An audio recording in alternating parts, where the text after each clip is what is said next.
Hi there, I'm Zoot Java. Today I'd like to talk about a problem about the major division going on in the United States. Media are stoking a narrative that President Trump is responsible for this. The irony is that thousands of people, from political to media, right down to the average person in the street, have dug like tunnel rats to find dirt on Donald Trump. All they could come up with was a mic'd conversation where he jokingly said to someone else to grab women by the, well, you've all heard it. All these people are telling everyone to vote for Joe Biden. Joe Biden has gotten confrontational with voters.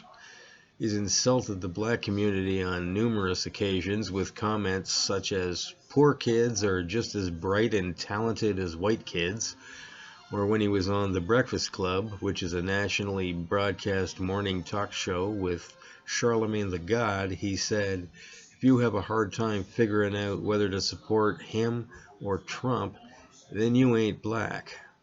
When Charlemagne was just trying to say, this isn't about Trump, I got some questions about what you're going to do for my community.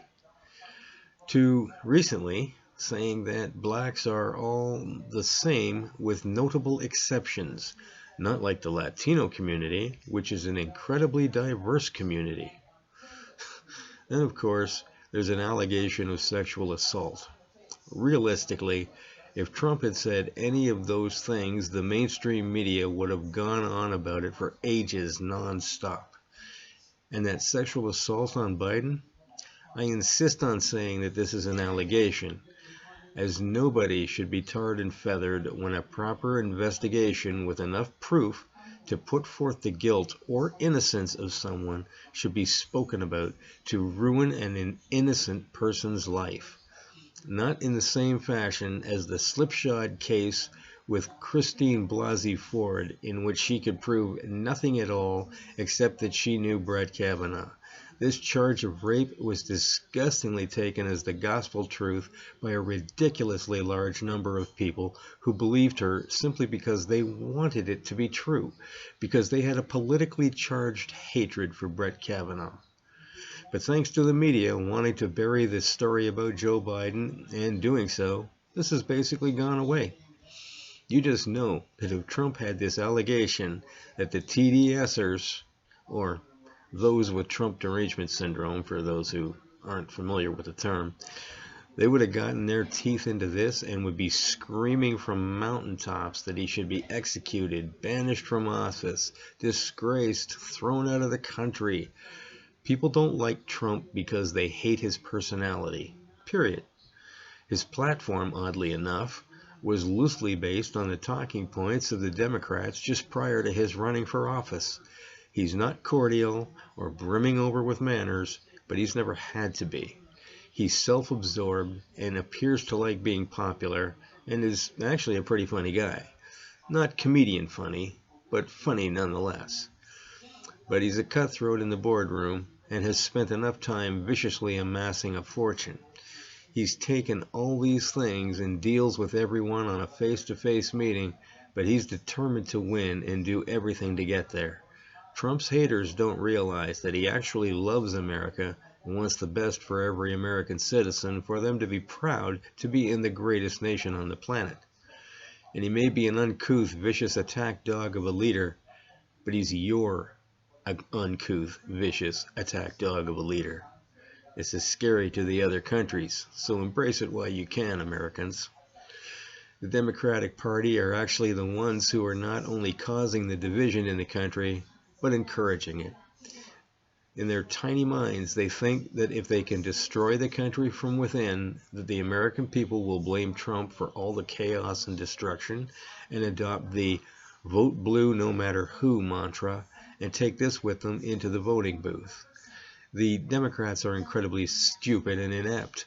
Had they harnessed this unending, senseless violence in the streets by Antifa, who have now jumped on the bandwagon of hiding behind the Black Lives Matter bunch, they would have proven themselves to be not only sensible, but intelligent enough to contain a movement that has caused billions of dollars in damages. Had they also gotten together and put some ideas out for good methods of going forward with the slow but effective change, they would not only have kept all their voters, but possibly won over others. But promoting violent rioters while insisting that they're only protesters, until that is, that these peaceful protesters show up at the homes of the elected officials who are, looking out for them, and they'll protest. Apparently, this is when they cross the line, however. Not when they take over about 6 city blocks, such as in Seattle, call it a police-free zone, then instantly have people wandering around with guns saying that they are in charge. Not when people wind up getting murdered there. No, only when they show up at the mayor's home. That's when the mayor stops defending it as the summer of love and has the police go in and tear it all down. They're taking advantage of a couple of things. One is this lockdown. There's millions of people stuck in their homes, losing jobs as a result, just miserable. Then you have thousands of complete losers who aren't happy unless they're destroying anything. Hence, your protesters. It doesn't matter what it is that they're destroying, as long as they're destroying something. Then we just wait for a catalyst. The situation with George Floyd was their golden ticket, the thing they'd been waiting for. Get rid of the police. Possibly the stupidest thing ever.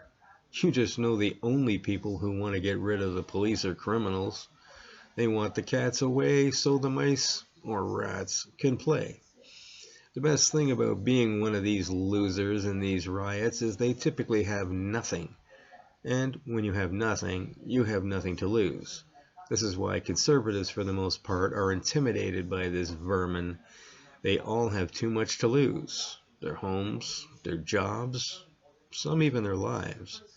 The stupidity of the Democrats, however, lies in their entire focus being on winning the presidency, so that they can slip in their vice president as their next president when Biden crashes and burns after the election. They have nothing to offer the country after that. They just want the power. They think these lowlifes that they call protesters will get Trump out of office, and then things will just go back to the way they were before Trump. It doesn't take anyone with even a 6th grade education to see that these Democrat politicians jump in, defend the rioters, and even join in and tell them that they're with them, to see that the rioting lowlifes turn on them just as quickly. It's right there. This is what will happen. There's going to be huge riots after the presidential election. They should start getting hold now, or it will be them, the Democratic Party, who encouraged this behavior, who should be held personally responsible for all the damage to come, and unfortunately, the deaths that will come with it. Now, for the part that you've all been waiting for, my bad joke. There was a couple of kids watching a building go up in flames. When the fire department got there, one of the kids said, "How come they got that Dalmatian dog with them?" The other kid said, "They bring him along to find the hydrant if they can't." Anyways, don't forget to like and subscribe because it really helps me out. And share my content on all your social media, as I tend to get censored by all the usual suspects. Also, if you're watching this on YouTube, I upload all my content on BitChute also, and can be found there by clicking the link in the description box below. Until later, have a Java on Zoot.